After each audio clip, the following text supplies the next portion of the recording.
Bem-vindos à segunda temporada do Pérolas a Porcos. É verdade, sobrevivemos ao primeiro ano, a uma primeira ronda e estamos de volta para mais entrevistas, mais conversa e mais vinho, obviamente.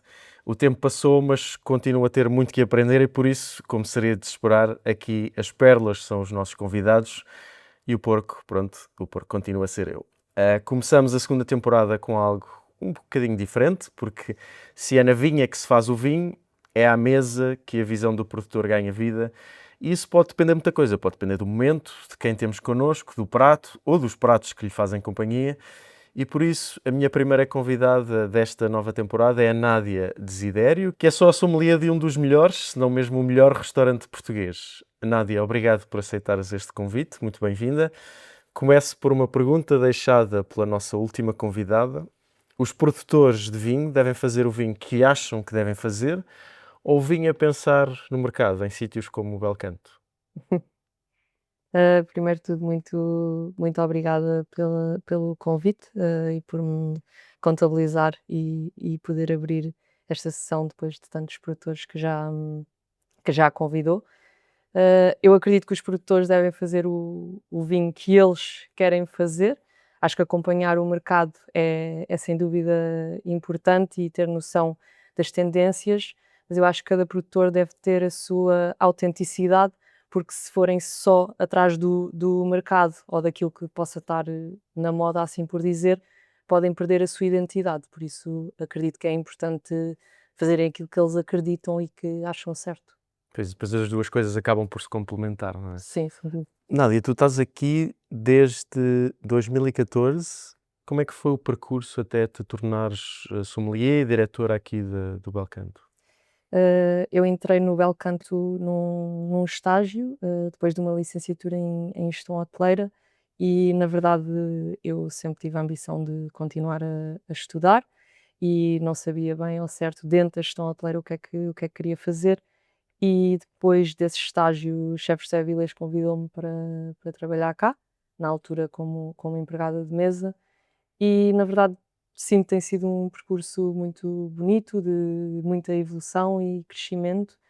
E eu entrei como empregada de mesa, trabalhei com um sommelier na altura que estava cá, acabei por passar para assistente de sommelier, subchefe de sala, agora há sensivelmente 2 anos, diria 2, 3 anos, como diretora de restaurante.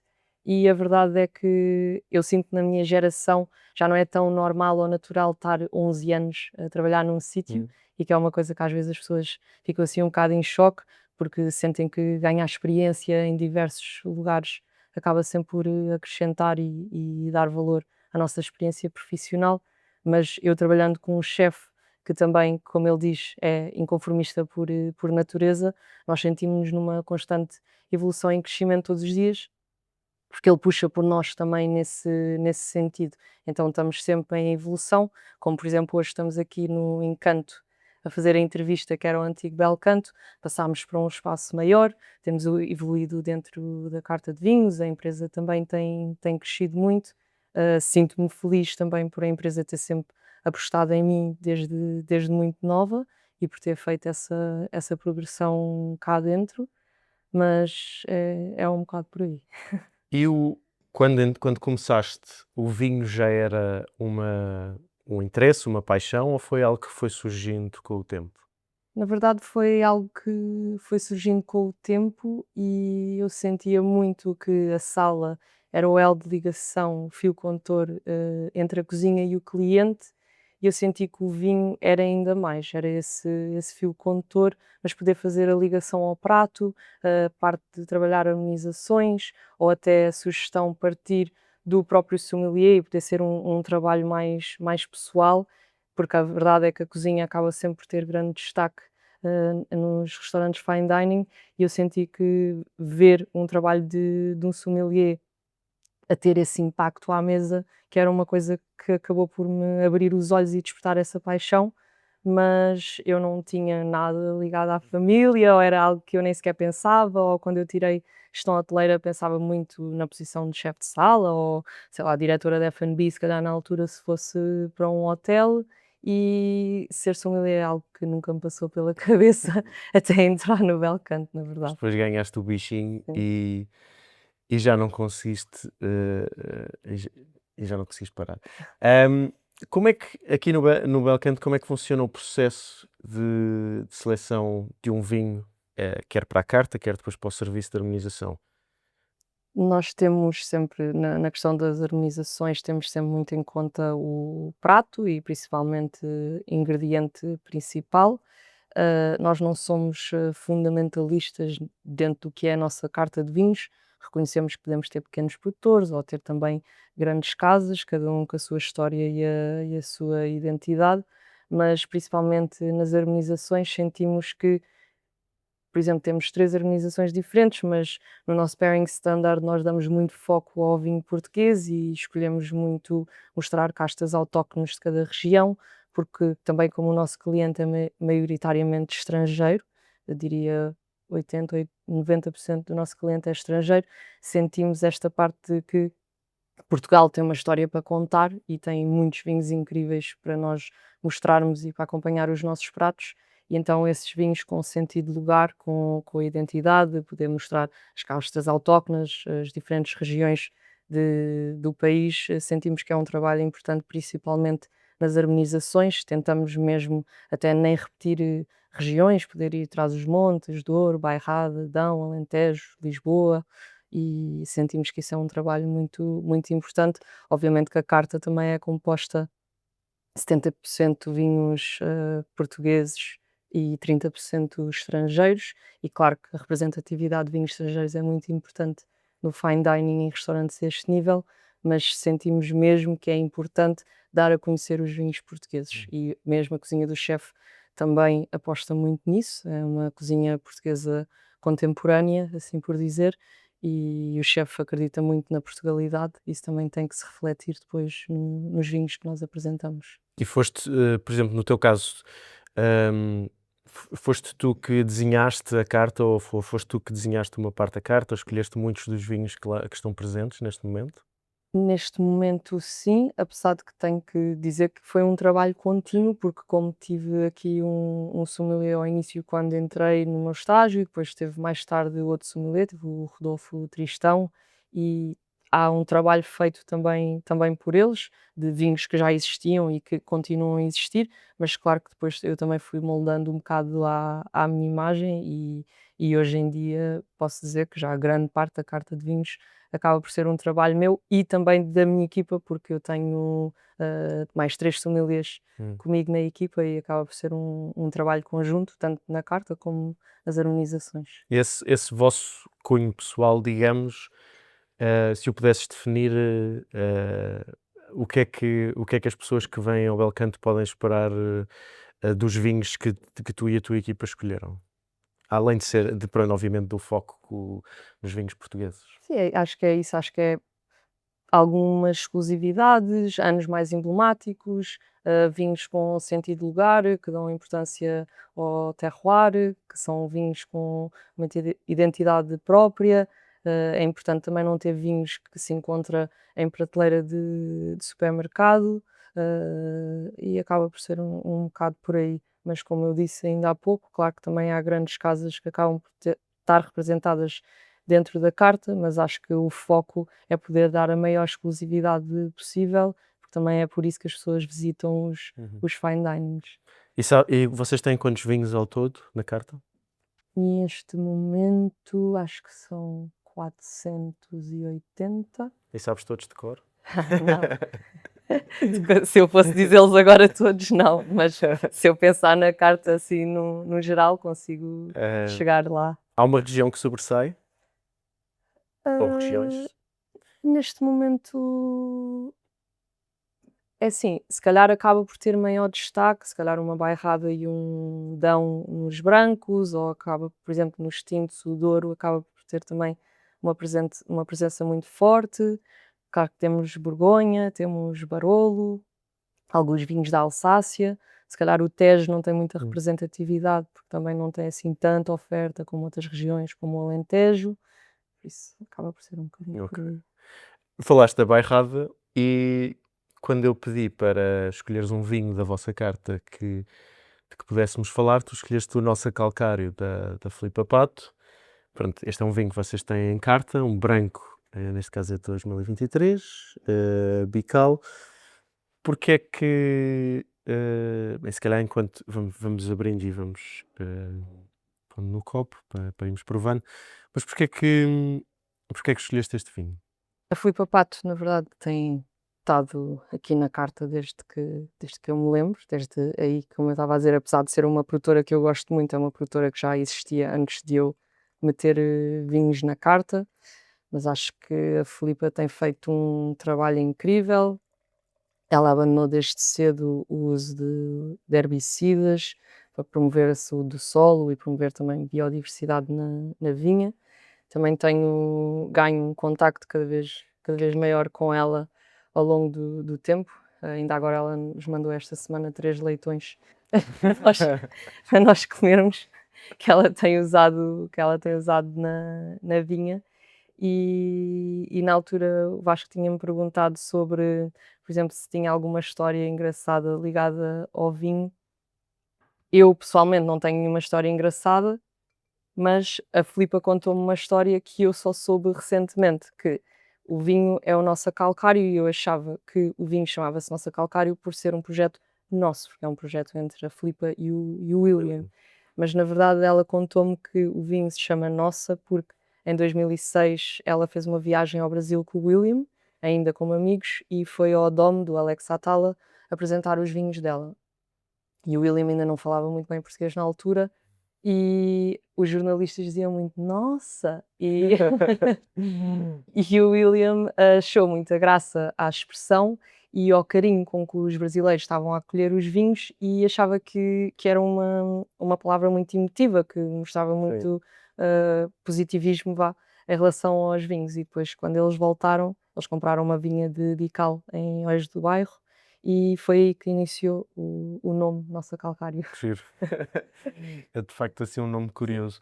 Ahm, a bairrada nem sempre é muito consensual, sobretudo entre o público português. É, é fácil convencer as pessoas ou dizer-lhes que este é o vinho indicado para o prato que vão comer? Sim, eu sinto que cada vez mais ainda por cima como as pessoas agora estão sempre à procura de vinhos com muito mais frescura, com mineralidade, com uma acidez, marcada e aqui este vinho sendo de vinhas plantadas em solos argilo-calcários, também aquilo que tínhamos falado de vinhos com sentido de lugar, como a Filipa trabalha castas autóctones, ela trabalha a Bical, a Cercial, a Baga, a Maria Gomes, acaba por ser um vinho bastante representativo da região e as pessoas têm muita aceitação com os vinhos dela e os vinhos da bairrada no geral. E sempre foi assim? Ou sentes que tem havido uma mudança e também uma evolução no paladar dos vossos clientes? Em termos do Em termos da bairrada, lembro-me de ser mais novo e de ouvir avós e tios e refilarem com os vinhos da bairrada, dizerem que isso precisa de 20 anos antes de estar bebível. E tiveste a mesma conversa um bocado com o Dirk e com o Vítor Claro, e todos eles diziam que sim, que havia um certo estigma sim. que parece estar a desaparecer, se não desapareceu ainda. Mas eu muitas vezes sinto que há gerações mais, ou anteriores à minha, que têm alguma resistência. Uma pessoa diz, é o vinho da bairrada. E eu digo, isso... Sim, isso é verdade.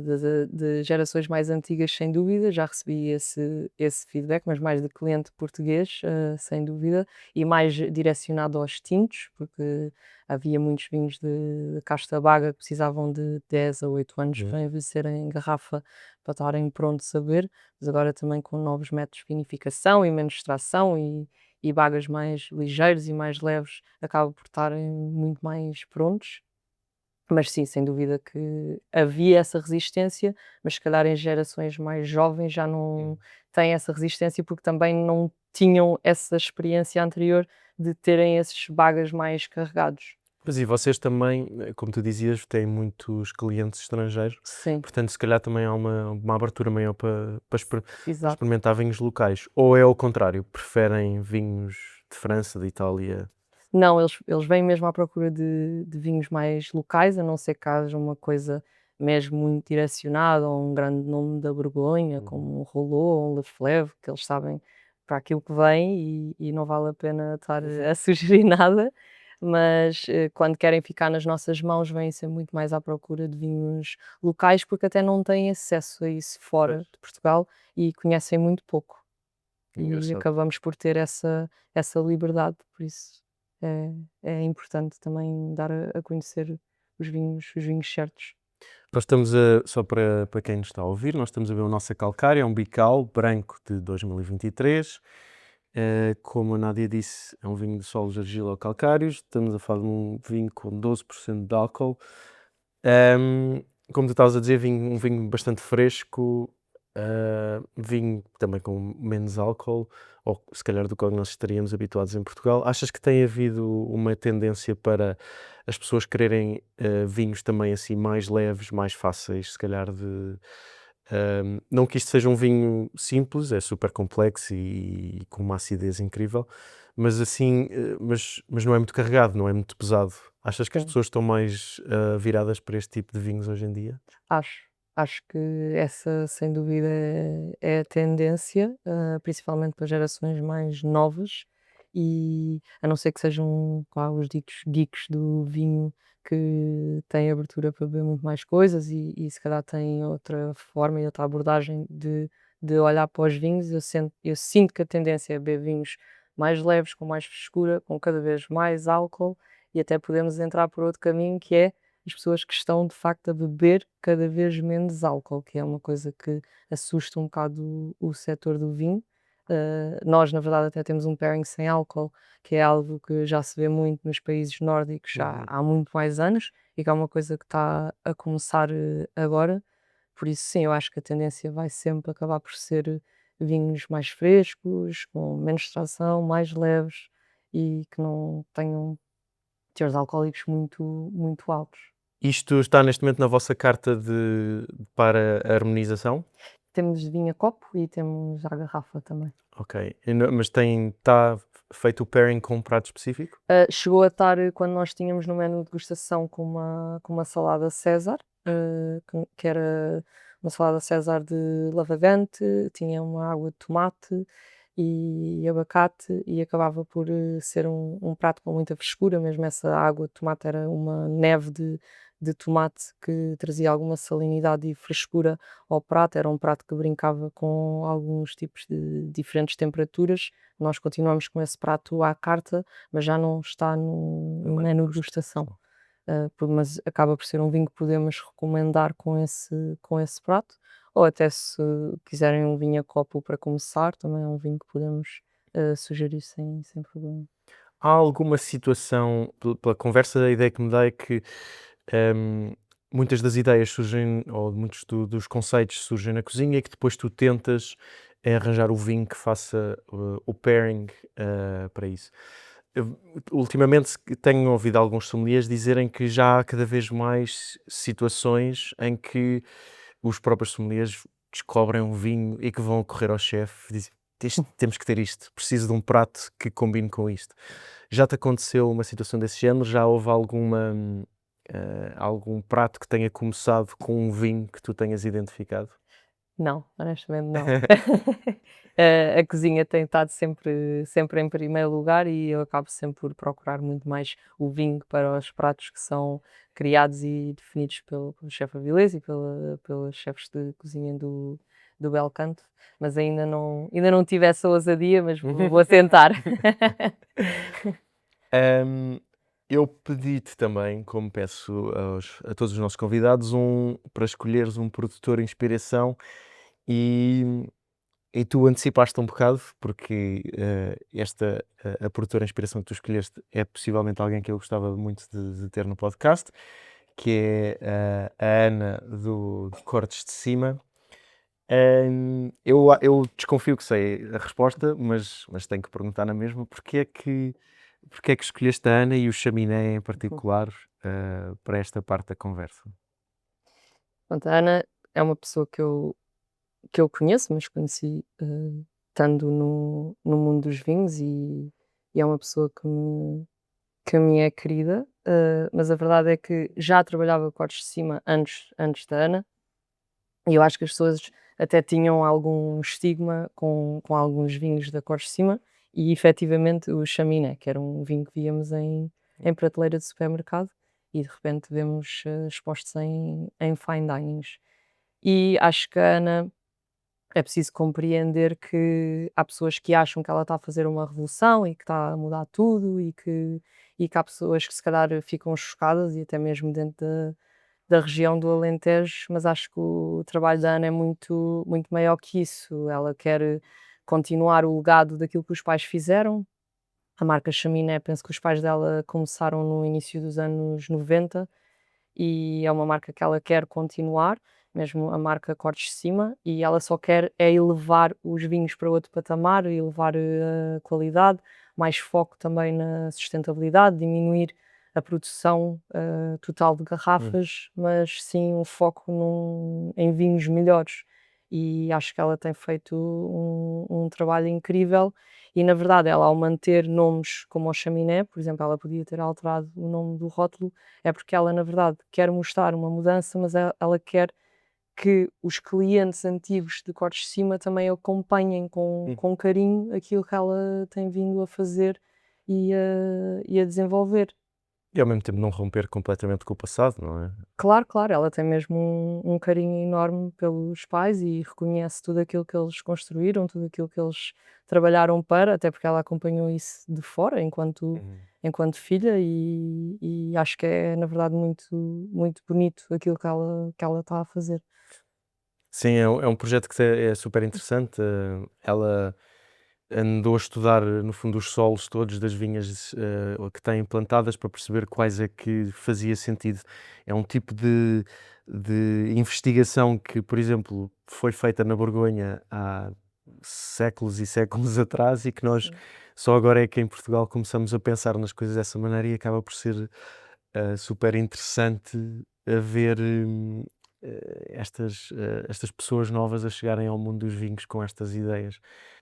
Tu quando vendes este vinho aos teus clientes, este tipo de comunicação é importante? Explicar o que está por trás da garrafa? Sim, sem dúvida, e principalmente num projeto como o Cortes de Cima para um cliente português é mesmo muito importante explicar todo o conceito que existe agora, e o que é que existiu para trás, para poder situar as pessoas em como é que está o projeto neste momento. E como estávamos a falar há pouco da questão da tendência a ser maior frescura, de ter vinhos mais leves, mais aromáticos.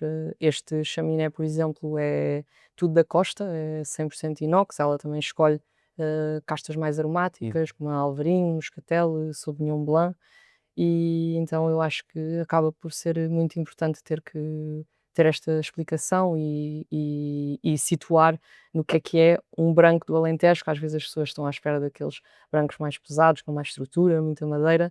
Isto acaba por ser completamente o oposto disso, é muito representativo desse terroir especial, do mar, do sol, da areia. Vamos então provar. Isto é o chaminé, eu já nem sei que ano é que eu trouxe, É de 2022. 2022. Calculo que também para, tendo em conta que as pessoas estavam habituadas a ver, se calhar, este vinho nas prateleiras do supermercado e de repente virem um restaurante 2 estrelas Michelin, 50 Best, e este vinho estar na carta, que isso também às vezes necessite dessa explicação extra para as pessoas perceberem que não estão a ser defraudadas, não? Sim, exatamente, sim, sim. Por isso, é o que eu estava a dizer, principalmente o cliente português, porque já me aconteceu eu chegar com o vinho à mesa e olharem assim: "Chaminé? Mas eu conheço este vinho", porque chama-se Chaminé, mas o rótulo antigo também era diferente, Uhum. agora está com um perfil muito mais minimalista. Assim: "Ah, mas eu bebia isto com o meu pai ou com o meu avô", e e pronto, tem recordação da marca e claro que essa explicação da nova abordagem, da nova imagem que a Ana está a dar ao projeto é mesmo muito importante explicar e para as pessoas entenderem o percurso que está a ser feito e que também é importante e que sim, não estão a ser defraudadas.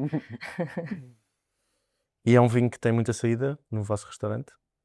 Sim, acaba por ter bastante. Nós até também já o tivemos em harmonização, com o carabineiro, com o molho das cabeças do carabineiro, que acaba por ser, um sabor muito marcado, com muito umami, tinha também um caril verde, um ligeiro picante e com estas castas mais aromáticas que funciona muito muito bem. E foi interessante tê-lo em pairing mesmo por isso, por toda essa explicação que é preciso ser, dada à volta do vinho, não só a harmonização com o prato, mas todo este trabalho da Ana que eu acho que é importante ser falado. Bem, não estava nada à espera deste nariz. Não sei se foi a tua, a tua análise, mas eu neste momento estou na Costa Vicentina. Eh, Isto parece-me completamente diferente. Eu confesso que já tinha provado, acho eu, mas não sei se o branco. Já tinha provado os novos projetos. Eh, hum, E o boco tem muita é, salinidade. é super, super fresco, é muito aromático. Ahm, Estou a falar com uma sommelier mulher. Estamos provámos 2 vinhos de 2 produtoras mulheres, obviamente. A Filipa faz com o William também, mas pronto, mas é no fundo a cara do projeto. Este se calhar podia, gerações anteriores pensariam que este era um mundo muito dominado pelos homens, mas parece que estamos a ver cada vez mais, e ainda bem, mulheres neste meio. É também essa a tua sensação? É a minha sensação, tanto como produtoras, como sommeliers e enólogas, e acho mesmo muito importante que isso se fale. E a verdade é que era um mundo muito dominado por homens e continua a ser. E eu já tive situações em que uma colega me disse: chamaram o sommelier à mesa, e eu vou lá e pergunto se precisam de ajuda, e respondem-me: "Sim, sim, eu já chamei o sommelier". Eu disse: "Não, mas eu estou aqui". Ok. Já me aconteceu bastantes vezes, e acho que vai-se ver cada vez mais. Acho que também é importante, principalmente no mundo da restauração, haver mais equilíbrio, e mesmo a nível pessoal e profissional, porque antigamente eu acho que se fazia também muito mais horas. Hoje em dia é possível, ter um maior equilíbrio entre a vida profissional e pessoal, porque claro, para quem quer, há mulheres que querem depois constituir família, como é o meu caso, e tenho a sorte de trabalhar numa empresa que me respeita como mulher profissional e mãe. E acho que também só dessa forma é que é possível haver esse equilíbrio, e claro que eu não escolhi 2 mulheres de propósito, mas, sem dúvida que acho que também deve-se mostrar esse trabalho num mundo tão Uma feliz dominado por homens. coincidência. Ahm, Esse tipo de episódios foram coisas que te magoaram ou que te foram, no fundo, fazendo sentir que isto era um mundo difícil de entrar, ou eram coisas que te davam mais vontade de provar o contrário? Acho que sem dúvida que pode ter havido momentos em que magoaram, porque se calhar eu também era assistente de sommelier na altura, e eu se calhar também tinha 26, 27 anos, e olhavam para mim, eu também era muito mais nova, e se calhar não conseguiam olhar para mim com aquela imagem de sommelier, se calhar daquele senhor de 40 e tal, 50 anos, com um ar mais sério. E a verdade é que faz-me sem dúvida lutar e estar sempre a querer mostrar mais o meu valor, e esforçar mais. Hoje em dia já não acontece tanto, mas eu sinto que de repente nós temos que adotar sempre uma postura muito mais séria, com muito mais, rigor, e ter não sei, uma presença diferente, assim Hum, por dizer. Acho que por sermos mulheres às vezes temos que provar, mais. Pois, infelizmente. Ahm, Falavas do equilíbrio entre a vida profissional e a vida familiar. Ahm, nós começamos a ver cada vez mais restaurantes se calhar a fecharem ao fim de semana, ou fecharem depois ao domingo, em vez de e a terem só serviço de almoço, por exemplo, ao sábado, para depois os trabalhadores terem tempo pessoal. Tu sentes que isso é uma coisa que tem falhado ou faltado neste ramo, onde se calhar se esperava que as pessoas estivessem aqui quase a tempo inteiro, e que começa a mudar, um pouco se calhar como toda a sociedade começa a repensar um bocado esta questão do equilíbrio? Sim, eu acredito que sim. E ainda por cima, os nórdicos estão sempre mais à frente, não é? Em tudo. Mas a verdade é que eu sinto que a pandemia principalmente fez o setor repensar em muita coisa de outra forma e já sinto, não sinto agora que estamos atrasados, porque sinto que isso tem-se visto cada vez mais, restaurantes a fechar sábado e domingo, ou mesmo restaurantes que façam almoço e jantar tendo equipas maiores, como é o nosso caso, e ao ter equipas maiores nós conseguimos nos suprimir uns aos outros. Logo, um pode estar ao almoço, outro pode estar ao jantar, outro pode nem estar um dia inteiro num dia seguinte, porque tem outros 2 que estão, tanto cozinha, sala, equipa de sommeliers, acabamos muito por fazer este trabalho, ou até implementar terceira folga, que é uma coisa que tem acontecido e que nós sentimos que não só a produtividade aumenta, como a motivação das pessoas no local de trabalho é diferente e a rotatividade diminuiu Hum. significativamente, porque as pessoas sentem-se felizes nos seus locais de trabalho e também conseguem, de facto, ter equilíbrio para a vida pessoal e profissional. E eu falo em constituir família, mas quer dizer, a vida pessoal é todo um leque de coisas, é ir treinar, é ir jantar fora, é estar com a família, é ter hobbies entre os mais variados e acho que esse equilíbrio é mesmo importante para nós conseguirmos continuar neste setor. E sinto que, ao diminuir a rotatividade, principalmente no ponto de vista de sala, nós ao termos, por exemplo, clientes, habituais, que é uma Hum. coisa que acaba por acontecer e que para nós é importante, porque significa que estamos a fazer um bom trabalho, mas os clientes habituais gostam muito de ver as mesmas caras. Hum. É muito importante para eles entrarem e eles são reconhecidos, porque nós também já estamos cá há muito tempo e também os reconhecemos e já conseguimos atender de uma forma muito mais personalizada, já sabemos as suas preferências e a verdade, a rotatividade também ajuda muito no serviço e na qualidade de Depois tudo. de reter as pessoas que depois facilitam essa parte do Sim, reconhecimento. sem dúvida. Ahm, Nádia, nós temos sempre uma secção de perguntas rápidas, Hum.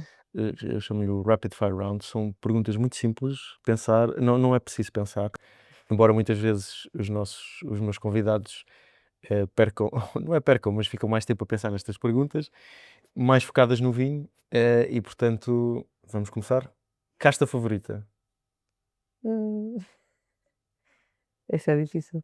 Ah, encruzado. É cruzado, uma boa resposta. E uma casta que dispensas, que não gostas muito? Se calhar, tenho que pensar. Eu não gosto de ferir suscetibilidades, por isso é uma pergunta, difícil. Se calhar Fernão Pires, mas se calhar se for Fernão Pires também é um bocado mais pesados e Hum, enjoativos. Não são Fernão Pires mais vezes que não, mas posso ser Fernão Pires. Espero que ok. não se chateiem. Tenho a certeza que não se vão chatear contigo, que já tivemos aqui uma alta a ser bem mais agressiva. É uma casta subvalorizada, assim que as pessoas não conhecem muito ou que não lhe dão muito valor, mas que tu achas que tem muito potencial. Por exemplo, o Refete no Douro já provei em monocasta, assim, num perfil mais leve, mais ligeiro, com menos extração e gostei muito e que não é assim uma casta assim tão falada. E o contrário, uma casta sobrevalorizada. Ai, não consigo, não sei. Se quiseres jogar pelo seguro, podes dizer a que todos têm dito no podcast. Por acaso não ouvi, não ouvi. É que eu tenho ouvido os podcasts e acho que não cheguei a essa parte dessas perguntas. Normalmente é a Toriga Nacional, que toda a gente Hum, diz sim. que é sobrevalorizada. Sim, ela acaba por ser subvalorizada porque é uma casta fácil de trabalhar e pode-se fazer em quase qualquer sítio, na verdade. É engraçado, agora se calhar fazemos uma pausa nas Sim, sim. perguntas rápidas e fazemos aqui uma. Enquanto sommelier, sentes que houve esta mudança que eu lembro que quando comecei a interessar-me pelo mundo dos vinhos, de repente tudo tinha Toriga Nacional, havia monocastas, havia blends, Blend, sim. a Toriga Nacional estava em todo o lado, era assim a super estrela das castas portuguesas. E depois começou-se a perceber que, ok, sim, a Toriga Nacional é boa, mas calma, não precisa de estar em todo o lado. Na verdade, ela é Isso- fácil de trabalhar, Ok. é o que muitos produtores me têm dito. Mas sentes que há, no fundo, se calhar produtores que antes te mandavam vinhos com Toriga Nacional, que entretanto deixaram de fazer vinhos com Sim, castas. e mesmo aquilo que tínhamos falado de vinhos com sentido de lugar, eu acho que é muito importante as tourigas do Douro e as tourigas do Dão, essencialmente, e ter essa representatividade, mas é a opinião pessoal, depois a Sim. questão é essa.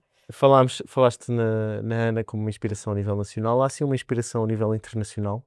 Ou um produtor que tu admires imenso? Ou que gostes muito dos vinhos? Tenho muitos, quer dizer, como falámos há bocado, se calhar de grandes nomes como Rolô e Leflaive e Coches do Riz, mas por serem grandes vinhos da Borgonha e Leflaive principalmente uma das impulsionadoras da biodinâmica na na Borgonha, ou Lafarge em Volnay, ou Rinaldi em Barolo. Hum, Eu gosto muito de produtores assim dentro desse é estilo. assim, aqueles produtores icónicos. Hum, Há uma região favorita? Passa a ser Borgonha e Barolo. Ok. Eu normalmente costumo perguntar aos produtores uma região onde eles gostavam de trabalhar, mas no teu caso não se aplica muito. Mas há assim um restaurante ou se calhar uma cidade, um mercado onde tu gostasses de um dia trabalhar? Assim, eu gosto muito de Londres, pelo facto de ter acesso a vinhos do mundo inteiro, como eles não são um país produtor de vinho, acabas de ter acesso a muita coisa. E eu até cheguei a estagiar no Fat Duck durante 2 semanas e lembro que me abriu muito, muito os horizontes, porque provei tantos vinhos diferentes todos os dias e aqui às vezes como provo muitos vinhos nacionais, acaba-se por ficar mais preso aos vinhos portugueses. E Londres é um mercado que eu amava trabalhar e, por exemplo, o Eleven Madison Park, inspira-me muito, mas mais direcionado à hospitalidade e ao serviço, porque eles levam mesmo aquilo a outro patamar.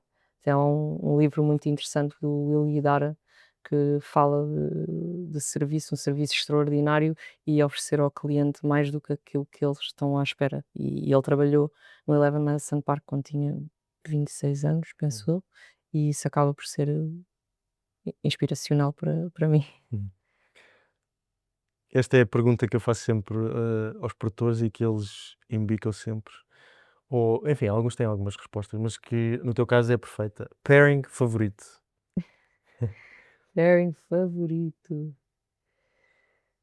Ah, eu sei que parece fácil perguntar, mas é difícil, porque quer dizer, há sempre aqueles pairings Hum. mais clássicos, como os sauternes com foie gras e champanhe com caviar, mas Assim, uma não coisa que, por assim. exemplo, tipo, chegas a casa depois de um dia cansativo no trabalho e tiras qualquer coisa umas coisas do frigorífico. Eu como sou meia já não já não bebo vinho depois do trabalho. Eu, por Ah, acaso, também o meu consumo de vinho reduziu drasticamente no último ano, o por meu causa também, disso. mesmo, mesmo muito, mesmo muito.